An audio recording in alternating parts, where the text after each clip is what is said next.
All right. Hi, everybody. Hello. We are here. We are live.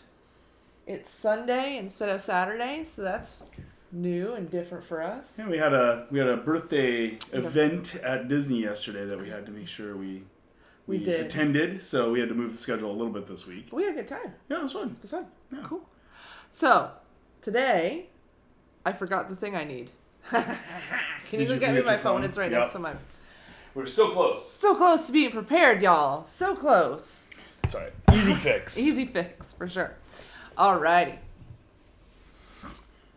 This is all good. Okay, let me record Oh, right. We need to get the video ready. the video. Okay, cool.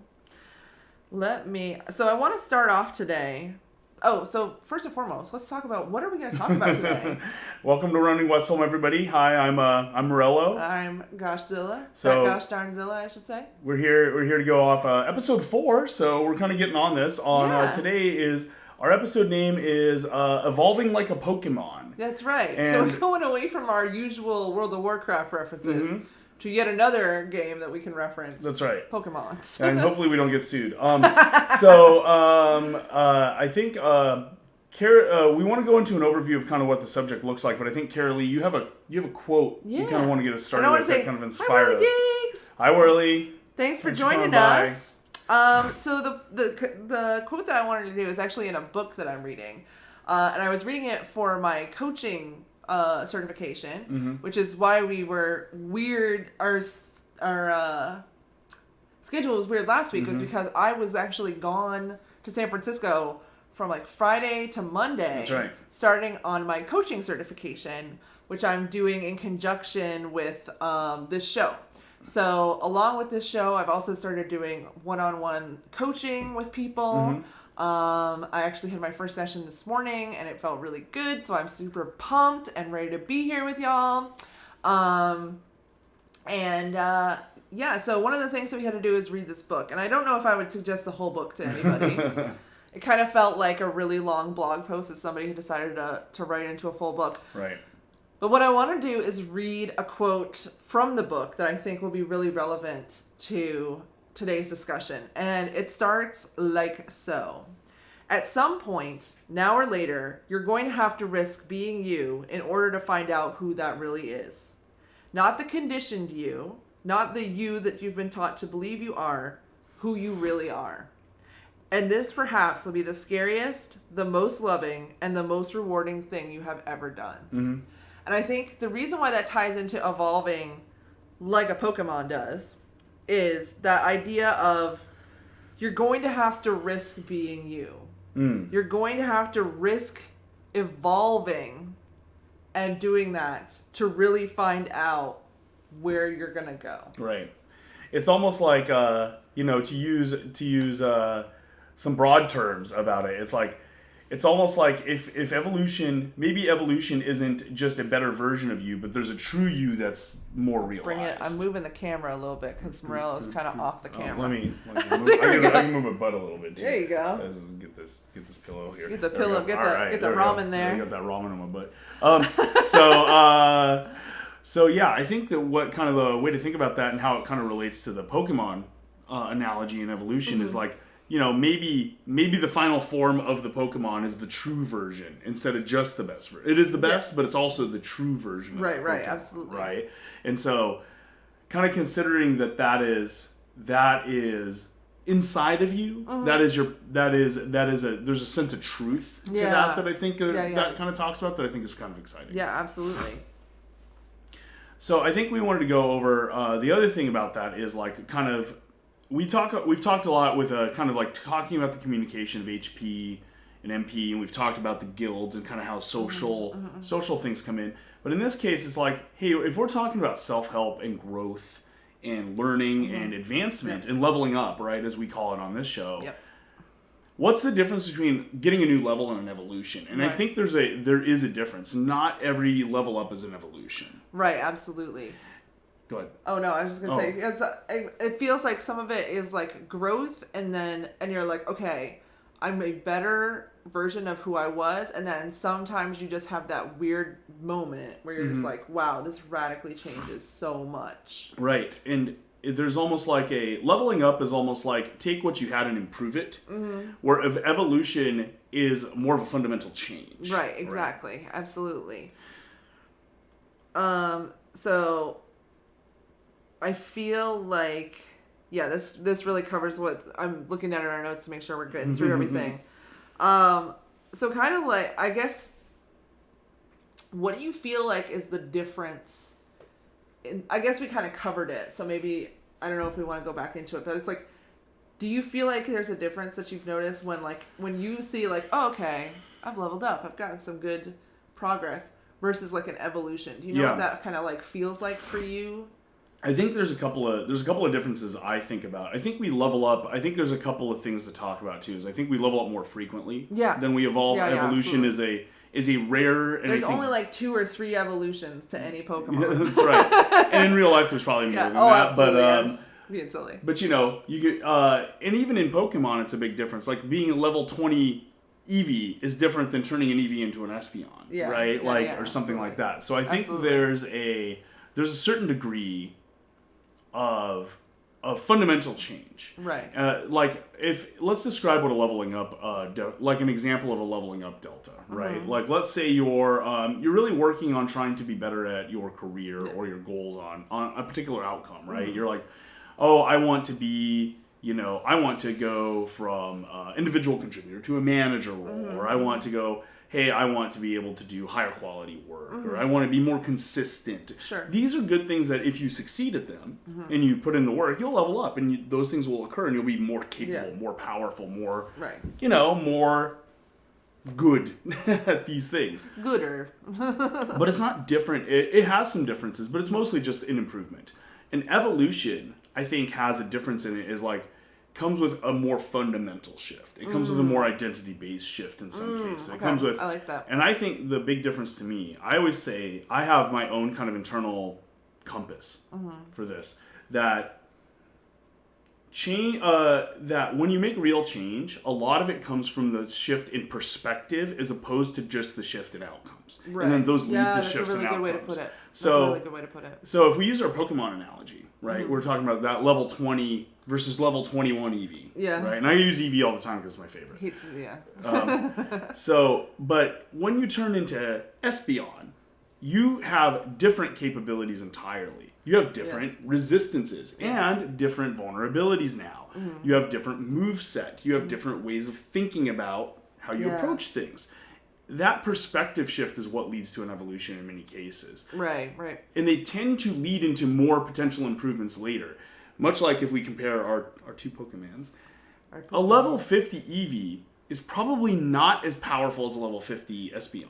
It doesn't have as much capability. It could be. Yeah. But when we're talking about an evolution, we're not talking only about lateral either. We're talking about up and to the right. We're talking about a shift, but that shift leads upwards. Not shift just leads laterally. Yeah, absolutely. Absolutely. Yeah, and I agree with a lot of that where it's like trying to know the difference between the two. It's like level up is like I'm doing something better than I was doing it before versus an evolution where it's like I'm doing something differently than I did it before. Right. And then that leads into better. Yes. Exactly. And there's an intentionality behind it too that kind of has to, I mean, not always 100%, like you can very easily accidentally evolve. That happens. Where you're just like, oh wow, like this one piece of information created a scenario where I see things totally differently now. Right. And it's just like, holy shit, I really, like, it was just like next level. But I think for a lot of people, that kind of evolution takes like work and focus and an intentionality behind it versus just like, I feel like leveling up is easier to do unintentionally. Well, I think it depends on a few factors. I tend to agree. I think that's right. Worley says, so how do you identify what evolution stones you want to use and what do you look like for y'all? I like that question. Yeah. Let me talk about what Cara Lee's saying really quick here, and we could go into that. Yeah. Is I think there's a couple of ways when you evolve, there's an intentional outlook, but I think in a lot of cases, an evolution sort of comes from an unknown. Like, you don't, in a lot of cases, there's an intentionality that I think the intention in a lot of evolution is you want to level up. And then you get into some like world where you're like, man, I'm just not getting it. And it's, you know, if we're using our Pokemon's analogy. Sure. And I like this analogy more than I thought I would. But if you're Eevee and you're just going, you're like, yeah, I'm going to go beat this gym. It's gyms now instead of bosses today. I'm just going to quick attack my way to victory. I could go level up to level 30 and be like this crazy over-leveled Eevee and then go beat it. Yeah. That's a way to do it. But if what I really need is a psychic attack, just turning into Espeon at my current level is going to help me, and then I'm going to level on it in the future. It lets me approach the problem differently. Yeah. But I think in a lot of cases, that challenge that I can't overcome in my current form tends to be a big driver. Yeah. You know, it's kind of the old timey saying, pressure makes diamonds. Yeah. And I feel the external considerations, like let's say, and one of the ways you could evolve is you have an outdated belief system or an outdated some kind of structural system, an outdated perspective on an idea or a way of living or yourself. That isn't going to just change because you want. That's not, you go, I don't know if my beliefs are good. That can happen, but that's not frequently the impetus that's going to make you change a belief system. A pressure against that belief system that is then aligned to something you want to achieve, that's where you can start going, wait a second, this is holding me back. Do you have an example you can think of that like even like a silly or weird little example? I will. I don't. I mean, like, is it on the level of it's like, okay, let's just say I've been Christian my whole life or something like that. Right. That's and now a big all one. of a sudden it's like I've had this outlook change and then it shifts, and so I like that, and I only picked that one just because you talked about belief systems. Right, and a belief system and like and that's dogma and basic. religion. That's a very basic idea of what a belief system could be. Like, that's right. There's lots and lots and lots of belief systems, like religious, non-religious, all kinds of different. I mean, to be fair, I think another way to kind of remove it from a belief system is, and this is me being coachy for a second. No, that's okay. Is like a story that you tell yourself. You know, that's like good. There's a lot of people are using these stories that we tell ourselves, whether it's like, oh, I am this type of person, or I am not this type of person, or I am, you know, or this person is this type of person, or whatever. Like, all of those are like belief systems. So story is another way to describe what that is. That kind of radical shifting of a hard ingrained belief system could be that kind of like evolution. I guess I do have an example personally I could share. That's it's a little from a while ago, so I kind of have to dig up some, like, I got to go back and think about it a little bit. But it's like, you know, in my own life, I would say I've gone through my own several evolutions. You have too. Absolutely. I think most people here probably have. Yeah. Right. And I think one of them was like, some of these things you just kind of accept, or these things you just kind of use as an autopilot that you don't think about a lot of the time, tend to be these things that need to be evolved past. And when I had one was, I had a lot of self-limiting beliefs, and probably still do, but especially when I was younger. You know, I wanted to be a service worker, and some of that was, hey, I enjoy this work. Some of that is, hey, this is satisfying to a certain degree. But some of that was me telling myself that's all I could do. Some of that was saying that's all I am capable of doing. Some of that saying that's all I'm worthy of doing. Yeah. You know, not that it's bad, but it's like, you know, if I really, really enjoyed it and that's what I wanted to do in my life, that'd be very different than these kinds of beliefs, right? Yeah, that these were like, oh, I only have enough to do X. Right. Yeah. And overcoming that belief at some point took a fundamental shift in my belief about, like, what do I want? Who am I? And what can I do in this world? Yeah, right? Kind of like your own worth around it. Right. And one of the impetus behind that took a lot of pressure.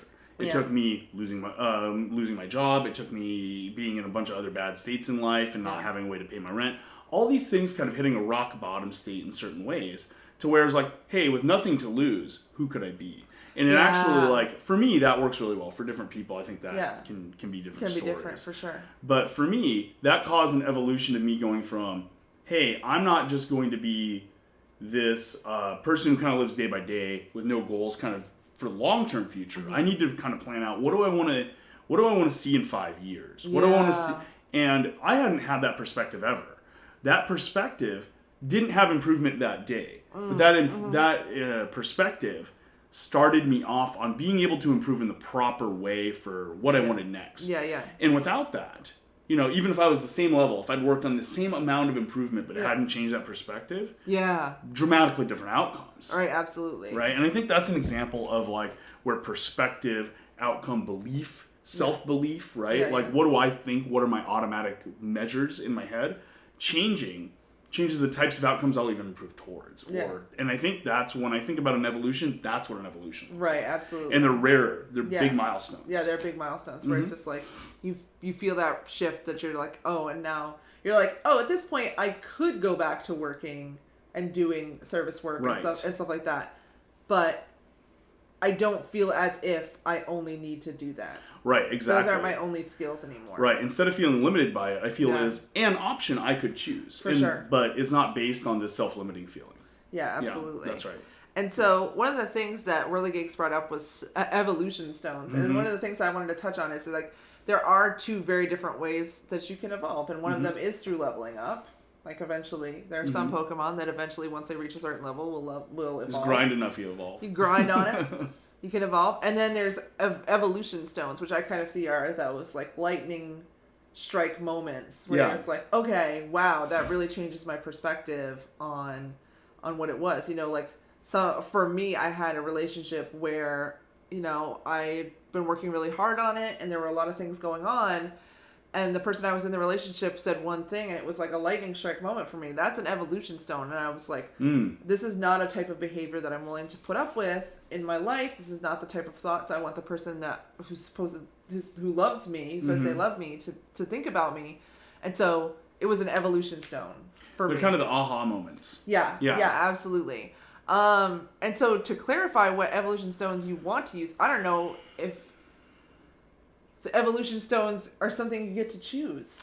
I think they are, but I think you know, in a similar state, like imagine the evolution stones. This is good. I like you kind of segued this nice, really. Thank you.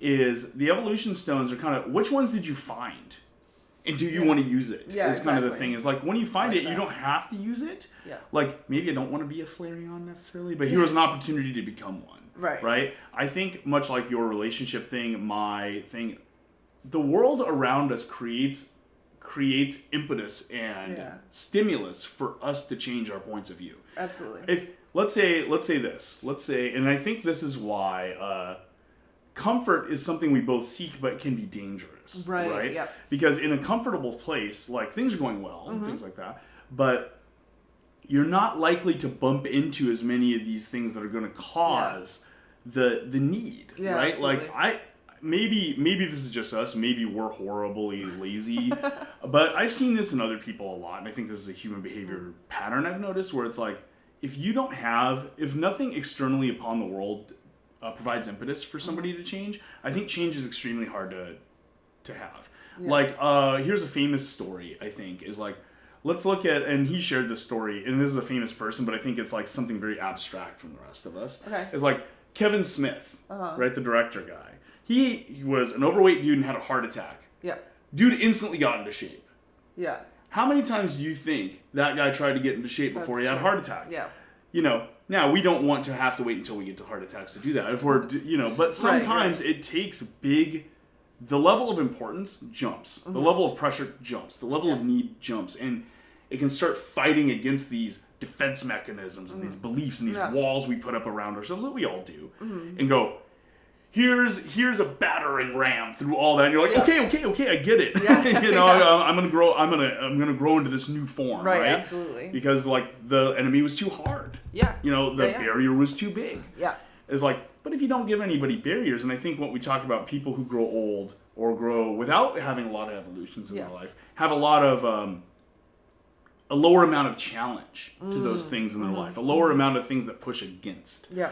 And we don't want to do it because, and I think this is important to talk about, because there's some elements of evolution that aren't comfortable and don't feel good in the moments. Yeah, and I think, you know, talking about that kind of discomfort and how it's going to feel, you know, like, I think a lot of people look at these types of things and really have a positive, like, it's going to feel great when I do X. It's going to feel great when I do Y.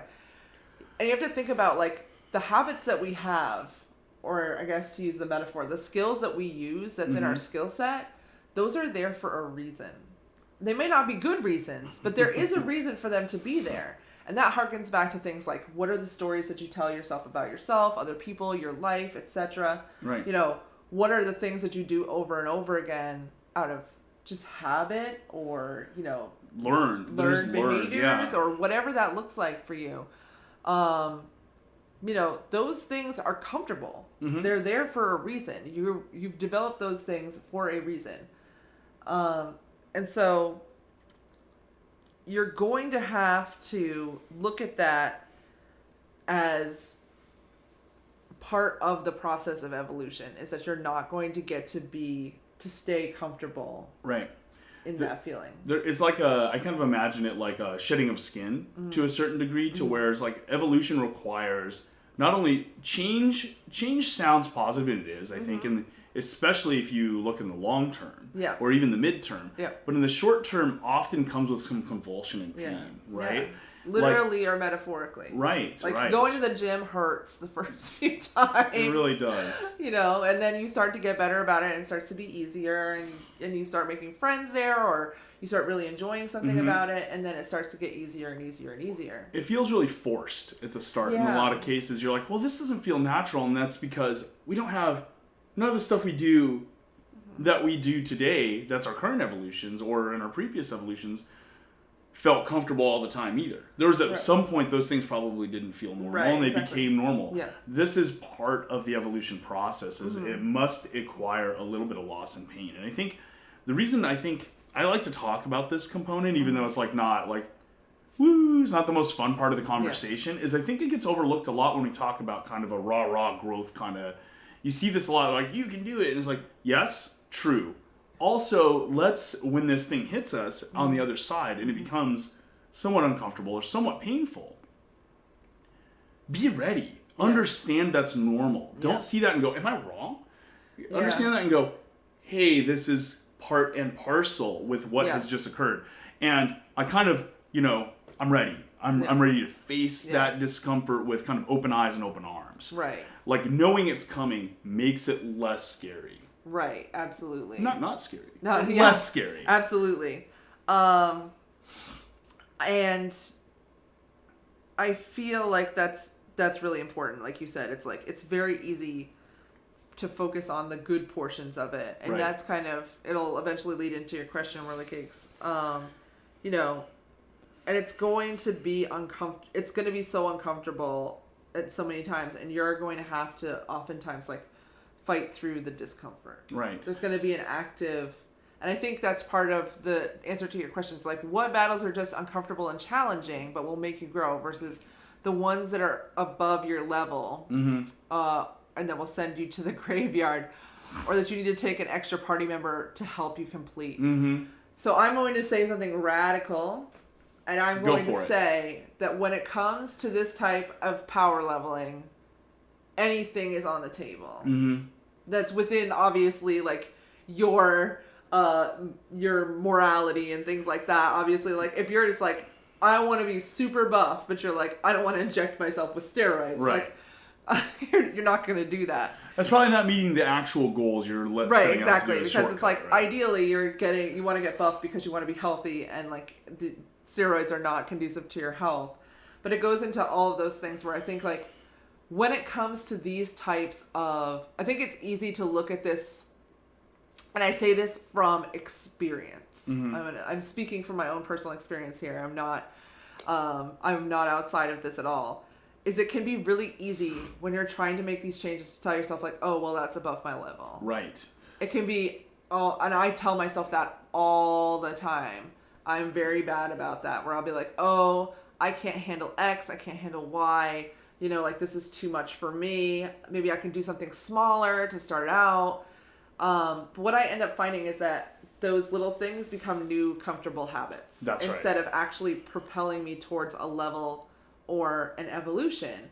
And so I think, to answer your question, you should always take an extra party member with you. It's anytime never a bad time to party up, because and assume, like, going back to the conversation that we had last week about guilds and stuff like that, like, you want to make sure you're taking the right person. Right. If you're a tank, you don't need another tank necessarily. Right. You can take a healer with you who will help. But I think I think anytime you can take an extra party member with you and create more intimacy through fire, right, is a good thing for everyone. I mean, I think one of the reasons why we struggle so much with, like, not we, the people sitting here, but the royal we, that we as a species, and especially as Americans, is, I know that's where we're speaking from, because we're Americans, and I know there's data around this. Like, part of the reason why there's growing evidence to this fact that we're so depressed because we do not have the type of connections that we had back when we were, living in caves and forward. Like, we're not reliant upon each other. And so it is my sincere hope that you can always take a party member with you, just so that you have more people in your life who you can feel supported by and who you will support. But to answer that question, I think push yourself. See realistically, and you're gonna screw it up. You're gonna end up in the graveyard a couple times. That's right. But you know what? You just lose a little of your, to go back to the metaphor, you're just gonna lose some armor percentage. Just go pay the gold, fix it up, and keep going.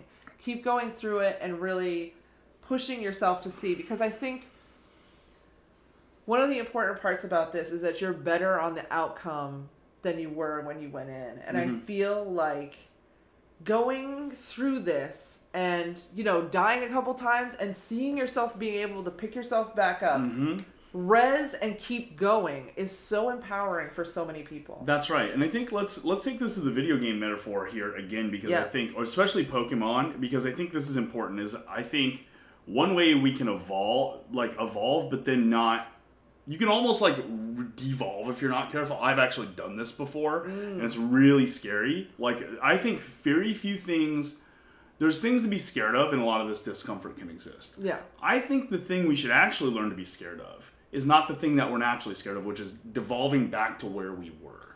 You think that's the thing we should be scared of? That's the thing we should be scared of. Yeah. So that that's not a good sentence structure thing. was a little goofy. Sorry. I just wanted to make sure we were all on the that same should page. be the thing we're actually scared of. Yeah. But if we think about taking a gym in Pokemon, and we have our new, we had an Eevee, and then we're like, you know what? We got this Espeon now. We got this new Pokemon. Is it good? Is it going to beat this gym? The way to go find out is to fight the gym. Yeah. And then you go, hey, did I win? Yeah. Oh, if I didn't, why did I lose? Yep. You can't learn by sitting there in front of the gym going, yeah, what's it absolutely. do? You have to kind of face it up front. And this comes into a thing that I think is maybe an entire other show. But I think this is something you've gone through, I think, especially recently, in an evolution you've experienced, and tell me if this is correct. Okay. That you've experienced something where that fear of wiping, that fear of dying to the new thing, was leading so many decisions that the evolution couldn't take form. Yes. That you'd like, I might die, so I won't, and then you're like, I'm never getting there. Yeah. That fear of failure is what we call it kind of commonly, right? Yeah, absolutely. It's like, that's why I'm such a proponent for saying, if it might send you to the graveyard, that's okay. Getting to the graveyard isn't the end of the world. And like I said, I'm speaking from experience. It's like, how can I found that I had shrunken myself so small with so few things on my plate, because I was like, oh, that might be a problem. Right. That might be a problem. I'm really great at finding problems. Like, I am A+ tier problem finder. I like to say I'm a pretty good problem solver too. So it's kind of, I think it comes a little bit with the territory. But I had discovered that I had whittled myself down and whittled my activities down to such a point where it was like, I was chronically understimulated by my life. And you weren't getting XP. I wasn't getting XP at all. Right. And so, it's like you kind of have to, if you want that evolution, you have to take those risks. You have to take, and understand, you're like, I'm gonna screw up. And that's why I said, have that party member with you. Because especially if they're healing, they could be the res for you. Yeah. You might not end up back at the graveyard. You might just be like, I am done. And they could be like, no way, dude, I got you. We got reses. We're going to make this happen. and they can help pull you back up out of it. And there's an accountability component that I think is really important too if we talk about parties, right? Like, let's say we're going to do this thing that we think might be too hard, right? Yeah. Like, there's a big difference between, like, okay, I hit level 10 and I'm going to go into Blackwing Lair and do the like, okay, sure, like, but that kind of stuff is obvious. Like, you're like, I just went to the gym. Let's say your evolution's like, I have a perspective about my health. I have a perspective, you've had the heart attack, let's say. Something really big where it's, like, really unignorable. And, you know, I think it's about, you know, when it comes to the details, be smart. When it comes to how hard are you going to push yourself, how early, like, you can be a little reckless, I think. Right, but the problem is like the difference between recklessness of commitment to of what you're trying to do versus the recklessness of task strength. Absolutely. Like nobody should say, I want to go to the gym, and I like the gym one because I think it's really easy to imagine what too easy and too hard is. Yeah. Right? You don't go to the gym and go, tomorrow I'm going to be an Olympic weightlifter. Right? Right. Now, saying I want to be an Olympic weightlifter is fine. Yeah. Like, that's the boldness you face it with. And then go, wow, the first step to being an Olympic weightlifter is lifting more than I feel like I can comfortably lift right now. Yeah. What is that? We got to figure that out a little bit. Maybe it's 5 pounds over. Maybe it's 10. Maybe it's this type of extra. And that's where you have to take the wipes. But those wipes aren't sending you back into EV land. They're not devolving you. Now, if you go, I failed, therefore I'm not going to try. Yeah. I failed, therefore I'm never going to face this monster again. You go, oh man, maybe I do need to level up a little bit before I face that exact monster. Right. But I'm facing these monsters. Yeah, for sure. I'm going on these quests. Maybe this breaks down here. But I think that's what you want to look at is like the task. We can look at tasks kind of. I want to run a 5K, for example. Yeah. I don't need to go run 7 days a week for 3 hours a day. That's probably overkill. That's probably that's probably taking too much damage and getting too little XP because I'm spending so much time running back to the quest, right? But what I don't want to do is go, well, it was hard to do, so I shouldn't do the 5K. It's like, no, let's start easy, but let's stay committed. Let's stay, that perspective can't shift. You can't let challenge change the growth. Yeah, absolutely. I like so that. It's kind of weird because I think the tasks we should be very intelligent about. We should be thoughtful and look at that and go, does that task seem like it makes sense yet? Or is that something I got to work to? Yeah. And then when it goes to, but this type of task, I'm in. Yeah. This is what I'm doing now. This is how I see these things. Right, absolutely. Yeah, and I think, like you were saying, it's very, very easy to kind of get lost in that. You know, it's like, make sure that you don't lose track of your goal in the making of the little goals. Right. Yeah. For example, like one of the things I want to do is start running, and I'm doing a terrible job. And I've done it a few times. I am too. Now, we're terrible. What's runners. that mean? And here's a good example of like, I would say that's not successful. Yeah. But I have a few ways that my perspective can look at it. Hey, I'm not a runner. That could be a perspective I could take. That perspective is the devolution. Yeah. The evolution scale. Yeah. That's going to send me back to where I was. I wasn't a runner beforehand. Yeah. You know, or go, hey, I'm not doing it because, you know, I'm just too busy with all this other stuff. Yeah. Those are other ways for me to make excuses or perspectives or not step up to the challenge. And it could be more than an excuse too. Like as you're talking through this, I'm like, these are very easily stories that we could tell ourselves that show up in other places in our lives. And so that's kind of like, and I feel like oftentimes evolutions come along with those changing of those stories. So like telling yourself like, oh, I'm not a runner. Right. I'm not a runner. Like that's just a story that you tell yourself. It's a story I actually used to tell myself. It's a story I've told myself for a long time too. Exactly. And it's like, oh, I'm just not a runner, so that's why I have this problem. It's like part of that breaking down and part of getting to that evolution and part of why I say like go gung ho, because these stories are kept there to keep you kind of in a position of status quo. So I'm going to bring in a totally like different it's related. Oh, please tell me you're going where I hope you're going. Is it the protector persecutor? Yeah. Okay, cool. So awareness. That's my one for show.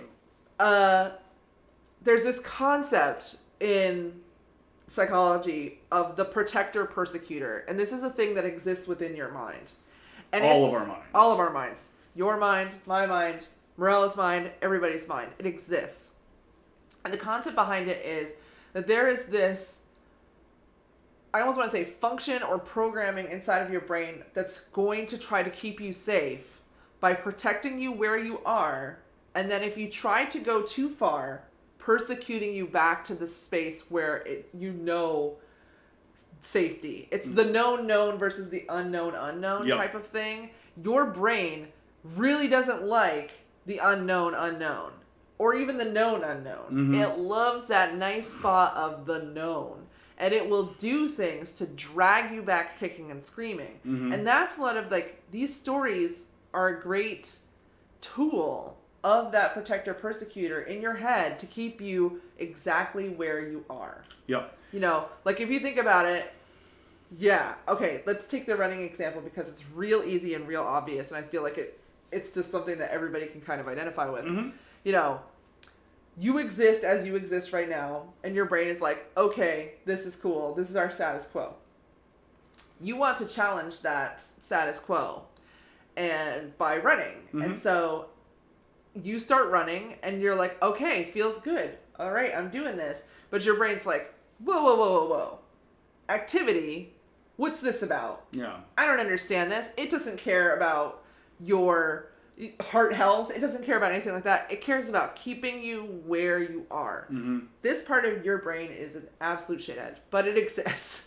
Well, and it has an important function. Yeah, which is survival. Right, exactly. Yeah. And it's like, this is the problem with it, is it's easy to see this, the reason it's a protector persecutor is it does both function simultaneously. Yeah, it's protecting you. It thinks Right. it's protecting you anyways. Right. It's like, its job is to keep you alive. Right. I mean, realistically, as crazy as it sounds, like when you think back, like your brain is there to keep you alive so that you can continue to do human stuff. Right. And I think we've talked a lot about this in our personal relationship with the protector persecutor, and it's been a really good framework because I think we see these voices as this self-limiting voice is often the thing that prevents evolution. Right. Is the thing is like, well, I already know how to play an EV. Yeah. And you do. You do know how to play an EV probably. But is that where you want to end up? Yeah. And I think this idea keeps things safe. And the problem with that voice is if you ignore the voice entirely, your survival instincts start kicking up, and you're like, whoa, and it'll get out. It'll find a way to influence you. Yeah. If you give it too much credence, then it keeps you really. If you're like, okay, that isn't safe. You're right. Okay, I'm gonna not do that. Yeah. You're also not gonna evolve. Yeah, absolutely. There's a method I've tried, and I think you've tried. You tell me if you have a different perspective on this, of dealing with this voice, this actor inside of you. And I think we should go do a whole episode on this soon, so we'll wrap this part up here. Yeah. But that you give it credence and understand what it's for, and say, I hear that, but I hear that, but don't worry, I got this. Yeah. Is almost like a voice you can tell is like, hey, he's like all these things. Recognizing that it's doing this and trying to keep you safe is step one. And then being able to look at yourself and go, you know what? That's not what, I can handle this. Yeah. I've got this. I can do this. This is where some of that positive affirmation does come in handy. I don't think that's, I think it's more like a spice. You don't want to eat that for your whole meal. I think you can overdo positive affirmation. That's a whole other section. This is a good area for it. Yeah, and I think to be a killjoy, oftentimes that's just sort of like talking yourself through stuff doesn't really work because it's your internal voice against that protector persecutor voice, and it's just two voices bouncing up against each other. And I think there's a lot of credence that people put on to like self-discipline and this, that, and the other thing. It's like when you actually read the research around habit building and things like that, it's really more about just like setting yourself up so you pretty much can't fail. Like all those tips about things like figuring out what's your aversion to exercise, like what's the story that you tell yourself, like, oh, I'm too busy. Like figure out a way that you can exercise in 5 minutes, or like I want to sleep in the morning instead of exercise. It's like sleep in your exercise clothes. All that kind of stuff. So, like, when you get up out of bed, you need to trip over your running shoes. Right. Like, all those types of things are the things that actually create real habits. Because it's not just about talking. You can't out-talk your brain. No. It's the voice you the voice that will automatically happen is stronger than the voice you will use. Yeah. Yeah. Because your logical, conscious voice isn't programmed real deep into your brain. Like the way that your subconscious and that protector persecutor is. Yeah, and I think there's a lot to be said about like the practical, and this is hard, is you can never motivate, like motivation wanes. Motivation is fluid. Like some days that sort of like gung ho energy that you get at like, what is it they say? How long does like most people's New Year's resolutions last? Oh, it's like a week. Yeah, a week or like 8 days or something. Yeah, and it's like that's good. Motivation's a good spark for kindling, but the motivation needs to result into something that will outlast the motivation. Right. Into this is where, and I'm terrible at this. Like I'm speaking to you of this as somebody who is generally a pretty dramatic failure so far at instituting this consistently. But even doing a little bit of it here and there has helped a grand deal. Yeah. Right? Which is like actually discipline wins where motivation fails. Right. And discipline comes through habit building. I think for me, Cara Lee is more on the entrepreneurial bent. Like she's going to run her own thing like Westholm and, do her own stuff kind of as the single point of drive on it. Yeah. I, in a million years, can't do this. This is not right for me. I get a lot of discipline out of the fear of letting people down. And that feels like a negative emotion. But you can harness that and go, hey, look, I want to show up for my guild. That's a positive way to look at it. Yeah, absolutely. I think that kind of reframing is really good because there is a lot of time that, and this is more of a level up than an evolution to bring it back to the show, is it's like, how can you turn that thought, that story that you tell yourself, oh, I'm not a good person because all I care about is not letting people down. Right. How can you turn that around and use that for positive or for good, which is like, no, I want to be there to support my guild. Right. Yeah. And it's like, hey, they support me. I want to support them with what they support me with. That's a good outcome. Yeah, that's what we're looking for here. Absolutely. And so I think there's a lot of things that are, and there's a lot, I mean, we're going into a lot of subjects on this show that are spawning additional episodes I'd like to do. But this happens a lot. Like I have a document in my phone that's just like lists of random ideas that we've had. Right. And I think a lot of it is, if you think about changing, some of evolution is turning a strength into, or a weakness into a strength too. Sure. Or something you perceive as a weakness into the right version, the healthier version of it. Let's say, here's something. I really like being told, I like my work and existence kind of validated. Yeah. Like if you say that has this weird like negative tone to it. It's like, oh, I need validation or something like that. What's that mean? How do I leverage that? I'm like, well, I could go and try to seek all this validation. That's probably leading to a bunch of unhealthy behaviors. Or I could go, hey, if I do this thing that I care about, it will then become validated. Yeah. Like, wait, that's a carrot on the end of the road for me that I know is important to me. It's a motivational factor. Yeah. So instead of seeking that thing through hook or by crook, through any shortcut, you go, hey, the way I can get this and the way that then starts adhering to the things, I can start building discipline. I care enough about this that I'll put some work in. Yeah, absolutely. These are the ways you can kind of like a little bit trick your persecutor and going, no, you like this thing, and he like gets distracted, you're like, I did it. It's like you kind of like distract him for a second, and then the next thing you know, you're like, well, I guess this isn't that uncomfortable. Well, and also, once your protector persecutor discovers that you're not actually going to die, that running the 20 minutes isn't actually going to kill you. We did not die. Yeah. And you've consistently not died. Then you can be like, okay, so we've consistently not died. Excellent. I can kind of ignore that. The alarms go down. Yeah. And it gets quieter. And we did do this, honestly. Like, Cara Lee and I did this, and we're going through this again, so we actually know the whole journey and restarting it is, we ran a 5K about, 4 years ago? I think it was fewer than that, but yes, generally around that time. Yeah, and a lot of it was, hey, we created a goal, like you created it too. I want to run this Disney run. It's like this thing that otherwise was important to you that you'd show up for. Yeah. And, I wanted us to do it together, so it was like that helped me. And it's like, we kind of short-circuited a bunch of these defense mechanisms with these tools and disciplines and dates.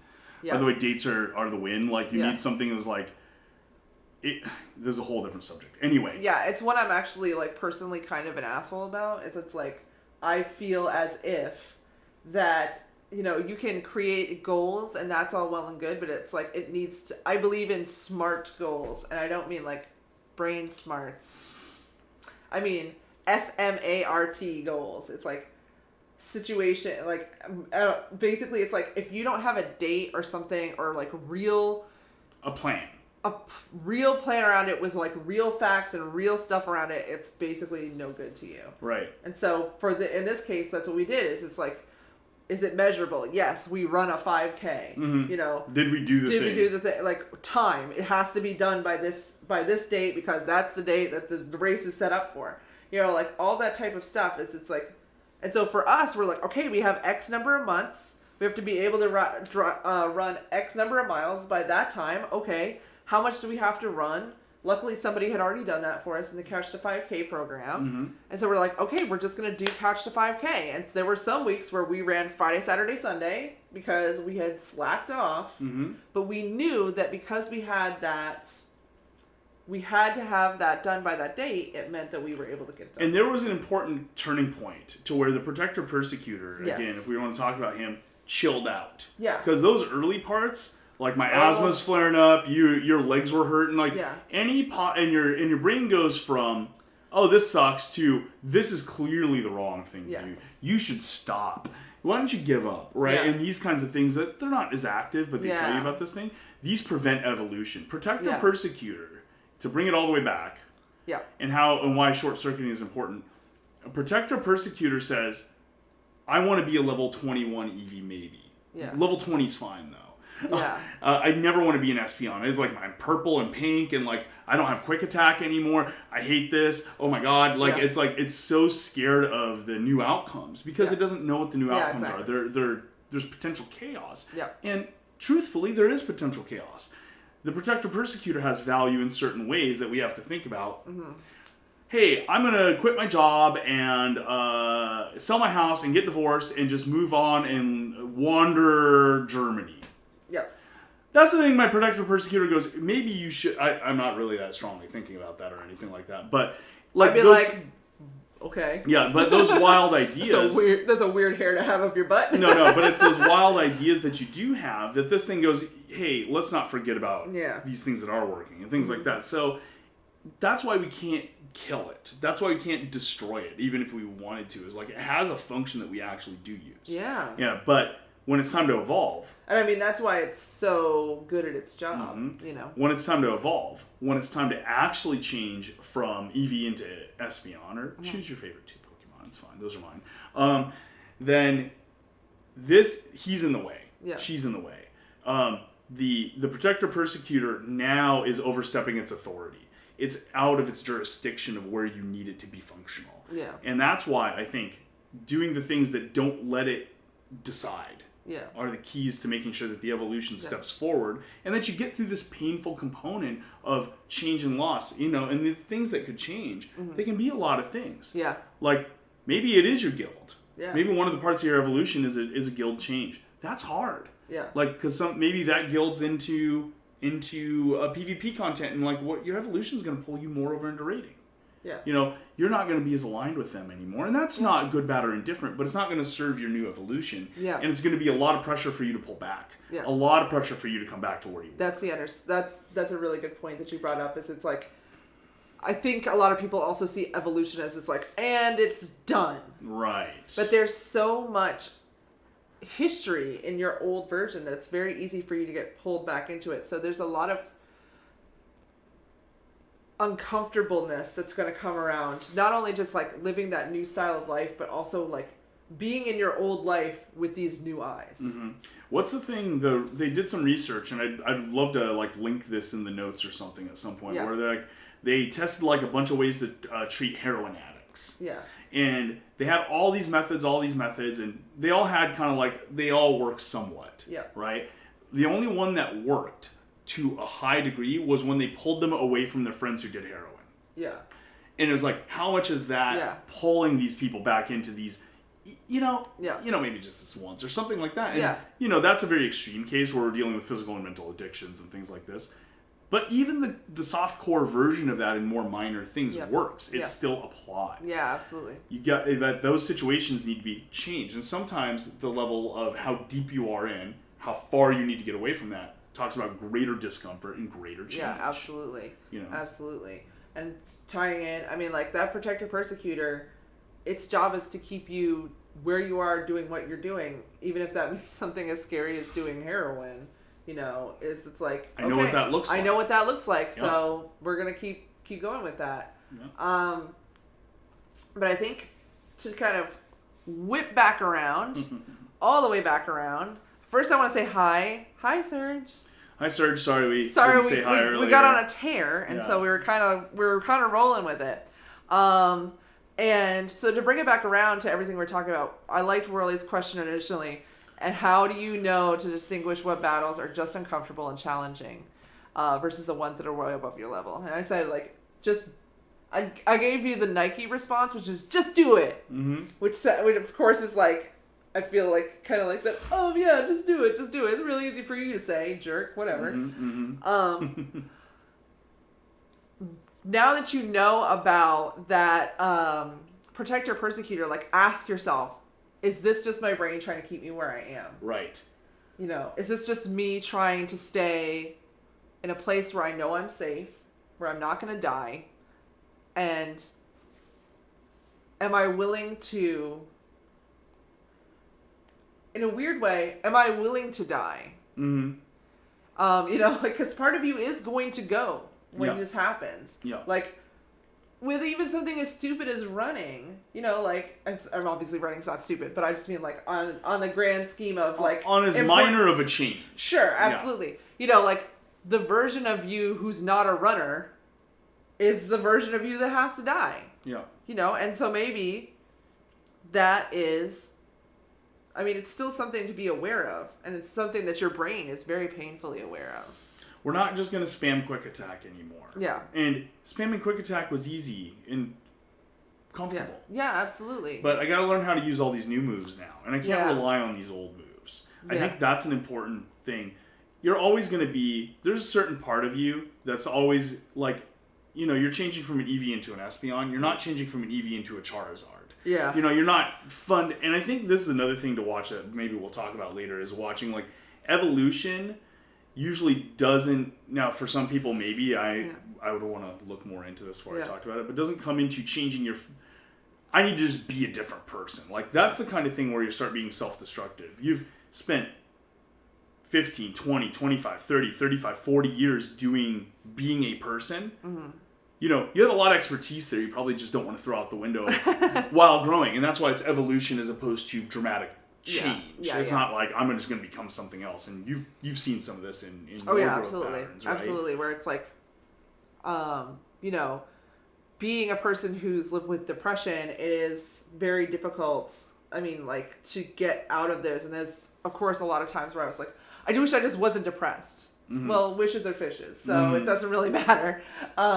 You know, it took action and all that to start to evolve. So I took the evolution from a depressed person to a person who was being treated for her depression. And I went from a person who was being treated for her depression to a person who was feeling less depressed on a regular basis. And then I took that from there up to the next step. And all of those were levels of evolution that kept changing. Mm-hmm. And it was evolution. It was like it was a level, like, there's leveling to your evolution. It's part of, like, so for me, I didn't have a stone. Mm-hmm. I wasn't just, bam, all of a sudden one day just not depressed. Mm-hmm. It was a leveling up process for me. And watching that type of change happen and just being, and, you know, like, my protector persecutor was in my head saying, you don't need these pills. These are fine. You don't need this. And this is very common for depressed people. And really anybody. Mm-hmm. I mean, it's like, yeah, you don't really need to run today. Yeah. It's cold out. Yep. It's raining. Yep. It's this. It's that. It's not different. It's just telling you a different story. Yeah. It doesn't make it any more or less true. Whatever is the tastiest idea it can throw you that time. Yeah. Yeah. Or the oldest running through idea. You know, it's like, we're really attached to the older stories because they've been with us for so long. And so, you know, if you have believed since you were a child that you're not athletic, it's real hard for you because you might not even consider running. You're like, oh wait, I can't run. I'm not athletic. Yeah. And as somebody who grew up with asthma, that was me. Yeah, exactly. You're I was like, I'm too sick. But then I did. And I was like, wait a second. And actually that became a motivation, is being able to tell myself, I can do something I didn't think I could. Yeah. And that was a switch click for me, right? What else can I do that I didn't think I could do? Right. Yeah. And I think the danger, the last thing I want to leave with on this, like, evolution versus I don't know.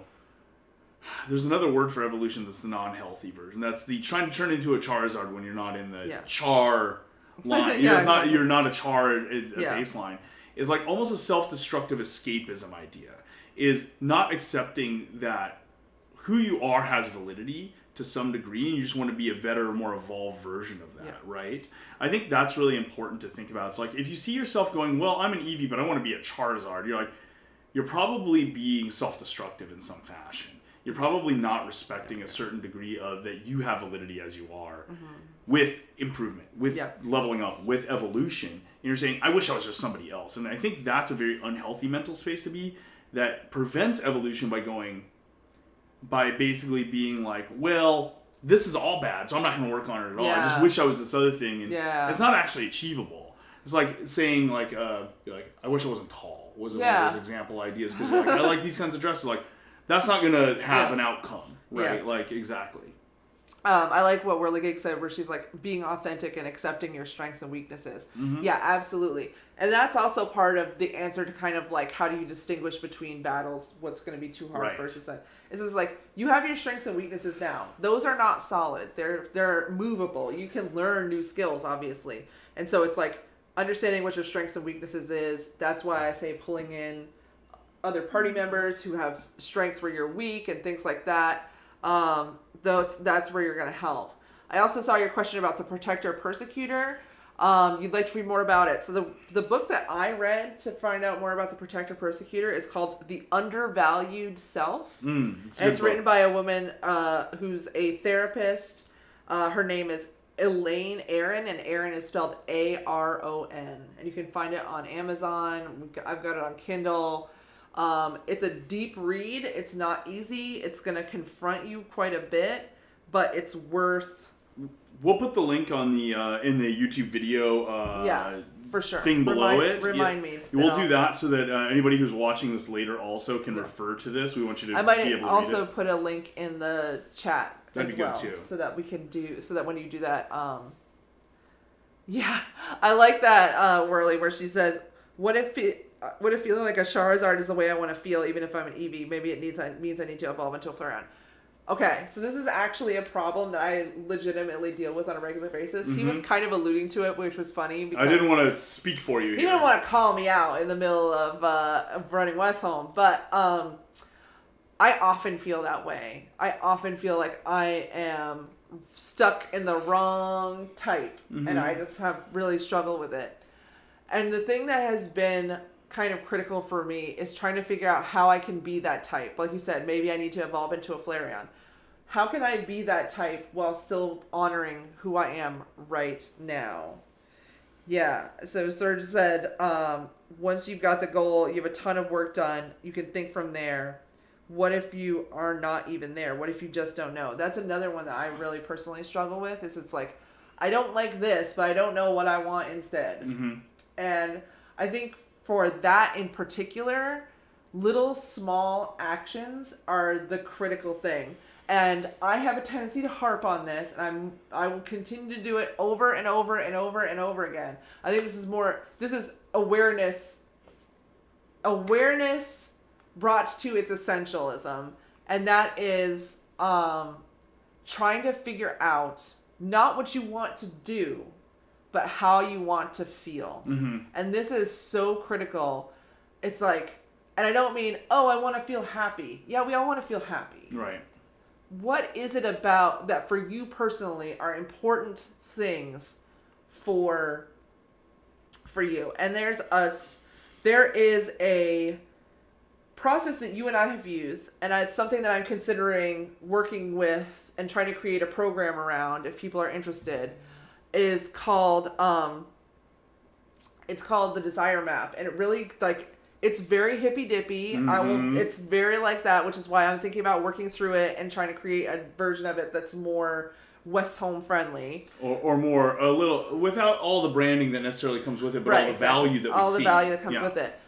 It's like you really start thinking about the true feelings that you want to feel. And so, like, for me, one of those feelings is kinship. So it's like, I want to have friends is like the really basic thing. It's like, but it's like, but why? Just having friends isn't a thing. Yeah. You know, it was kind of like, well, no, I want to feel kinship with other people. So I don't want a lot of like really low level friends. I don't want a lot of acquaintances. I want like really close friends. So what he said again was, when I was in QA, I got zeroed down, but fired, but not. Over the course of 2 months, I was a translator, and I was on a little fan cast as a color caster. I was in half a dozen talk shows, tried to convince a venture capitalist to create something esports related. I was really lost. I was hella lost, specifically. Yes. I like that. That's very California of you, to be hella lost. Yeah. I think, Serge, this is exactly the thing, is like when you're thinking about, and this is how it relates to the CDF kind of thing. And we'll go into this CDF being deeper. core desired feelings. And I think we might even want to run a Wes Holmian version of the class later. We're not going to be ready for that soon. I think that's going to take some work.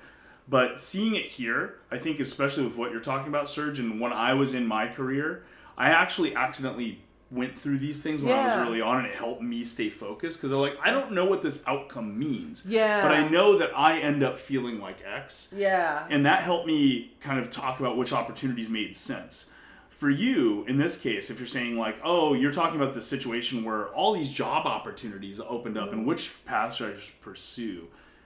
What do you want when you say, oh, I kind of want to do X? What does that make you feel like? Yeah. Are there other avenues that make you feel like that? Are there avenues that don't let you feel like that at the end of the day? Right. That starts letting you weight and prioritize which things do and don't matter. Yeah. Even if you can't define the outcome so perfectly. Yeah. Even if you can't be like, well, the job is I'm a color commentator on an EU stream that's played in Europe. It's like, whoa, that's too detailed. You don't know if that's going to happen exactly like that. You can shoot for that. You can shoot for that, but you want to shoot for that going, I think that's going to make me feel this way. And then if it doesn't work out, you're like, well, these other things might too. And you can flex a little bit more. Yeah. That helped me a lot early. And so I'd recommend the same for you, and we'll go into that. Can you try to, like, what was the feeling that you wanted to feel that got you, that was kind of your...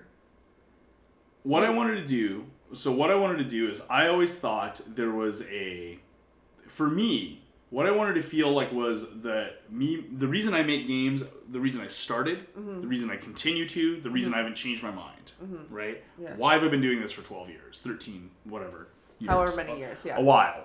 Is I wanted... Pretty long time. I felt like there was something really missing, specifically... Ooh. Hello, Mini Nader. Thanks Thank for you the for follow. Appreciate it. Have a cute corgi. Yes. Who are not here right now. The corgis are not here. They're playing. But to answer your question, what were the feelings I wanted? And a lot of the feelings were, I wanted to, for me, what I was missing at that time that I'd recognize with purpose. Right? Yeah. And the story I had told myself is, you don't need purpose in life. It doesn't matter. That had come to a crashing halt when I suddenly needed it. And the purpose I had with my background, what I was interested in, what I was passionate about, and kind of the way I see the world, and I didn't know how, I had no idea how, is games are being produced now that I see trends that I feel like we're making a bunch of kinds of games that are interesting, but I think we're missing this huge opportunity. Yeah. I want what I do, I want to feel like I'm providing value. I want to be doing something that I think is needed. Like, I want to feel like what I do is valuable to myself, right? That's a big thing. Oh, what do I find valuable? That starts unfolding a bunch of personal goals for me, right? But if I wouldn't have had valuable, I'd have been like, well, do I need a good paycheck? Do I need it? And it let me start like prioritizing that I would take low paying jobs that would teach me how to get closer to there. Yeah. I would do things I don't think I'd be willing to do for a great number of things to do this because I knew that feeling was there. Yeah, absolutely. And for me, I have a similar feeling where it's like, I want to feel valuable, but I want to feel valuable to other people, which is not necessarily the best of approaches because you don't really want to get your personal value wrapped up in others, but we're not even going to cover that right now.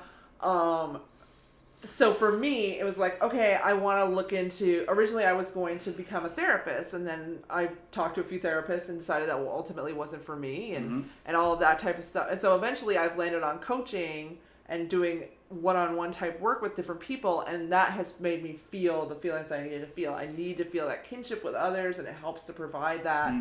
I need to feel adept. That's another one of my words, and I do feel like I'm adept when I'm talking to other people and trying to help them with their problems. Like all of these, one of my other ones was a flame. Like I want to feel as if like I'm on fire, and so that helps. And all of that type of stuff, got me to here. Are there tons of other things that could probably do those? Absolutely.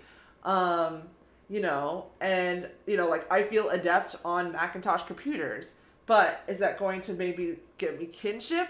Probably not. Like one of the great things on my job when I was doing IT, it's like servicing Max was this like I could literally just sit down and do my work. I got kinship through the other people that I was working with, but in and of itself, it didn't provide that. No, so there's all these things where it's like it's getting lost is kind of a moment to say, what am I really looking for here? Right. Like, what's the core nugget of that I'm looking to do? Mm-hmm. And then ask yourself, like, what little ways can I start to integrate that into my life? Right. So, like, little things, like, for kinship for me, it means I reach out to a friend every day and say, like, how are you doing? What's going on in your life? And that kind of thing. Those are little things that you can do every day to kind of, you know, get that feeling. Easy peas, you know, and then as you start to build on that, yeah. So when you were trying to feel, so you were feeling miserable in your design consultant job, and so then you got into games and you realized that that was one of the highlights of your life. It's like, you know, look at that. What did that make you feel like? Yeah. What did that bring into your life that you were really looking for? And I think a lot of the way you start deciding how do you want to feel is reverse engineering situations you have now. Right. And then saying, how do I feel? And then, or evaluating new things about, does it help me? Yeah. It doesn't have to be this like called shot of, you know, ball in this pocket all the time. You get to that. But at first you go, what's working for me and what's not? And how are those things making me feel? And which of those feelings do I want and not want? Yeah. And this is something, Serge, I think I resonate with you on, because I wouldn't say I'm super in tune with my feelings. Actually, I've started seeing therapists recently, which has been super helpful for me. It's something I've been really nice. I like to talk through problems, and realizing how disconnected from my emotions I am, and I stay in my head in the analytics, can often make things that I'm doing technically right, but not correct. Right. You know, and I think knowing your thinkiness about it, that might be an important piece for you to go, is like, calm down and see. And just taking the time to ask yourself if it's not natural, how does this feel, can remind you have feelings and they matter, and they are important parts of your drive. You know, I think that's a really important thing. I'd especially want to tell I think this is a lot of people could hear this, but I think a lot of guys especially, I want to call out, because it's like, we're sort of taught that that's not the way we should look at the world. Yeah. And I think if like the longer you ignore it, the more it'll come out in ways that are probably not super healthy. Mm-hmm. So it's important to take the time and remember, hey, let's take some time and connect with how I want to feel and how I feel right now. Yeah, absolutely. And it's not just men, obviously. No. I feel like a lot of modern society is like, detach from your emotions, think it through, be rational. But it's like, we don't necessarily get to do that. No. That's not realistic. So we're running a little over time. Yeah. So if there are any last questions, we're going to give it a few minutes. If you have any last questions you'd like us to touch on, feel free to put them in the chat. But again, just to wrap it all back, because I feel like we kind of went way around. Yeah, we really covered a broader set of topics today. Tell us if you hate like that or like that. It's like, do you like the cool discussion, or you're like, look, I came here for episode X. We're going to talk about evolution. You did it like half the time. I don't like that. Let us know. It helps us to understand what's working and what's not. I don't know how much we'll be able to change that part, because you and I are both ramblers. Like, it's part of our nature, but we can work on it. We can work on it. The difference is, should we work on it or not? Is this an objective? Is this an objective? Right, absolutely. But I mean, to pull it all back, and thank you so much, Whirly Gigs. I'm glad that you enjoy it. Yeah, we're always happy to have you. Yeah, absolutely. Keeping on focus, which is what I was about to pull it back around to, is, you know, this type of information is knowledge that will help you lead to evolutions. Mm-hmm. You know, to know how you want to feel, that's an evolution. That's the nugget of an evolution waiting to happen. That's the seed of an evolution waiting to happen. And letting yourself be understanding about that. Exactly. If you come in the middle, that's part of the problem with the talk show format that we have, is that it's a little bit more difficult to come in through the middle of it. It's a little bit, you know, and I feel like that's just going to be part of the format, but I like the idea of getting back to it every few minutes.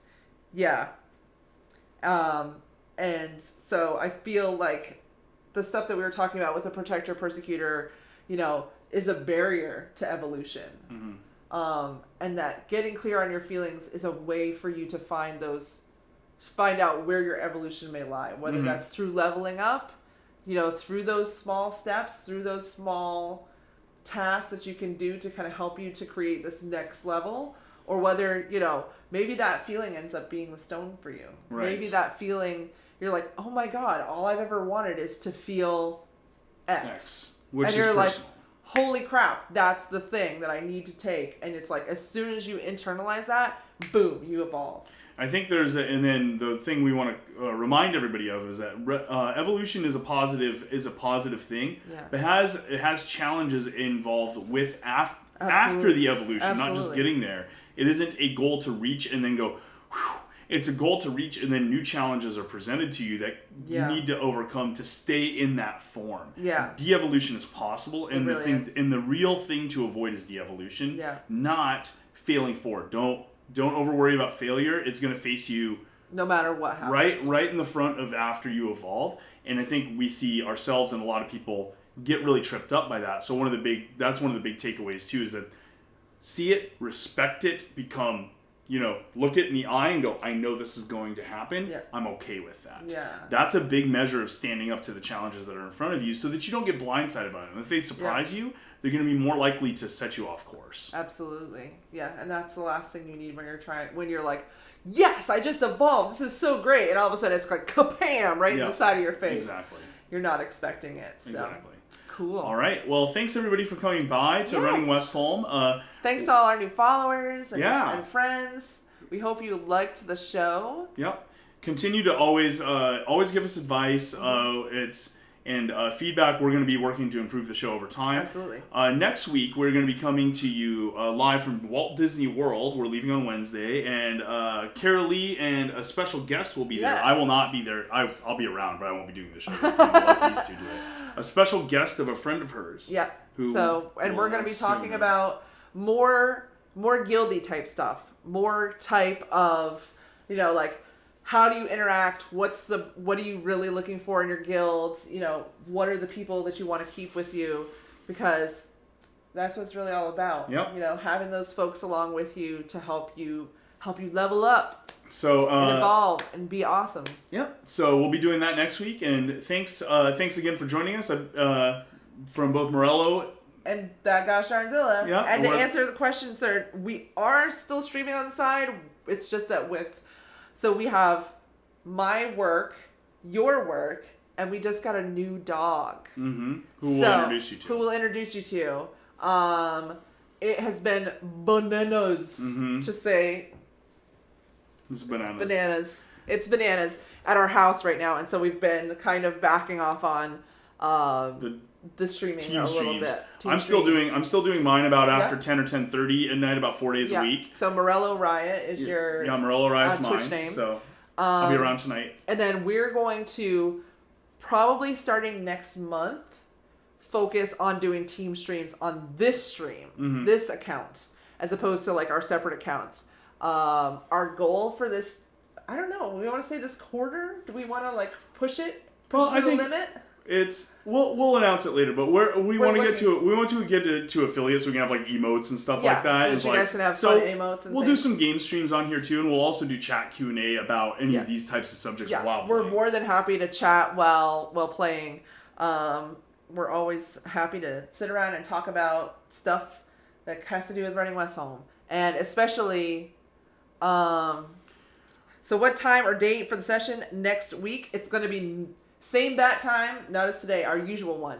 So it was Saturday 1 p.m. at 1 p.m. PST, which will be 4 p.m. EST, which is where we'll be where we'll be streaming from. And so we'll be doing it at the normal back on schedule starting next week until probably for a while. I think we're good on. The Saturday streams have definitely been our best so far. So we want to do that, and then we'll be back this next week with a special session, and then we'll be doing some streams after we get back from Disney World, doing some game streams together and some Q&A. Yep, and you guys can meet Ollie, which is our new Rottweiler Shar-Pei mix. He's a good boy. He's a very good boy, and he will be probably chilling with us because his energy is very Westholme friendly. Let's say, as opposed to our other two. All right. Well, we are going to go get some lunch. We are starving. Yes. So thanks everybody for coming by. We loved having you here today, and check out the VOD if you missed some of it. We'll post that up on YouTube, and we'll put the link to the book And it's here on Twitch too to watch as well. So if you don't want to leave Twitch, you're perfectly happy to watch it here. Yep. And then we'll post the link to the book into the doobly-doo on YouTube. The doobly-doo? The thing below. You mean the like cup? Yeah, that thing. The doobly-doo. See, you know what I mean. I've literally never heard him say the word doobly-doo. I don't know where he pulled that from. I got it from a different YouTuber. It's fine. Oh, he got it from a different YouTuber. Okay, thank you.